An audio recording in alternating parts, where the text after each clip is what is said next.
ধুর, আবার সেই একই রাস্তা একই জায়গা। আজ আবার কোথায় যাচ্ছি? আরে দাঁড়াও দাঁড়াও, সেখানে যেতে গেলে এই রাস্তা ধরেই যেতে হবে। আজ আমি বিকেলে চলে গেছিলাম মেলায়। গণেশ চতুর্দশীর উপলক্ষে আমাদের এখানে খুব বড় একটা মেলা বসছে এবং পুজো হয়েছে, সেটাই আমরা দেখতে গেছিলাম আর তোমাদের সাথে সেটাই শেয়ার করলাম। এই যে গণপতি বাপ্পা মৌরিয়া।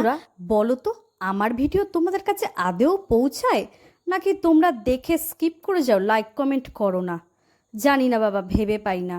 যদি দেখে থাকো অবশ্যই একটা কমেন্ট করো। এই দেখো আমার বড়মশায়ের কাণ্ড, ঢাকির কাছ থেকে ঢাক চেয়ে নিজেই বাজাতে শুরু করে দিয়েছে। যদিও বা আমিও ঢাক বাজাতে ভালো। প্যান্ডেলের ভিতরে ঠাকুর তো দর্শন করলাম, চলো এবার বাইরের দিকে যাওয়া যাক। এই মেলাটা প্রচুর বড় হয়েছিল। এখানে নানা রকম রাইডস বলো, বাচ্চাদের খেলা বলো, ঘর সাজানো জিনিস, সাংসারিক জিনিস, খাওয়া দাওয়া সমস্ত কিছু বসছিল। এছাড়া এখানে ফাংশনও চলছিল। বলো তো বন্ধুরা, এই বাচ্চারা কি গানে ডান্স করছে অবশ্যই কমেন্ট বক্সে জানাও।